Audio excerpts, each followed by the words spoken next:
আপনার প্রিয় তারকার লেটেস্ট আপডেট জানতে সাবস্ক্রাইব করুন আমাদের চ্যানেল আর বেল বাটন ক্লিক করতে ভুলবেন না।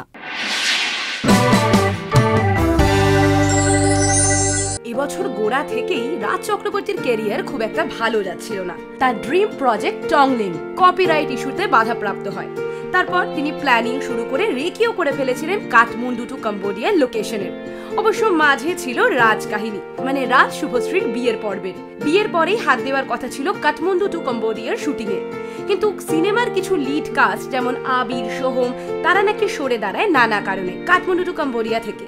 ফলতই কাঠমান্ডু টু কম্বোডিয়ার শুটিং চলে যেতে থাকে আরো অনিশ্চিত ভবিষ্যতের দিকে। টলি পাড়ায় গুজব ছড়ায় ভাইরাসের মতো। রাজ শুভশ্রীর বিয়ের পরে মিমি বা দেব সেই সময় কি করছিলেন, এরপরে রাজ আর দেবের মধ্যে কি আদৌ বন্ধুত্ব থাকবে, এইসব নিয়ে জল্পনার শেষ ছিল না।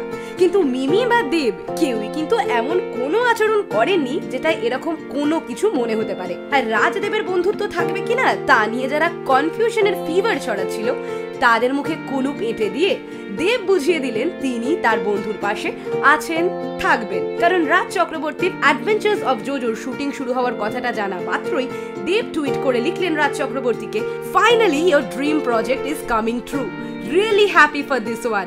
এমনকি তিনি এটাও লিখেছেন যে রাজ চক্রবর্তীর কোনো রকম সাহায্য যদি দেবের দিক থেকে দরকার হয় তাহলে তিনি সব সময় রেডি আছেন। কারণ তিনি লিখেছেন, any support from my side let me no, will be happy to help, cheers. কি দেব আর রাজের মধ্যে বন্ধুত্ব এখনো আছে কিনা সেটা নিয়ে যদি কোনো কনফিউশন থাকে সেটা কাটিয়ে ফেলার জন্য হয়তো এই টুইটটা যথেষ্ট। আপনার প্রিয় তারকার লেটেস্ট আপডেট জানতে সাবস্ক্রাইব করুন আমাদের চ্যানেল আর বেল বাটন ক্লিক করতে ভুলবেন না।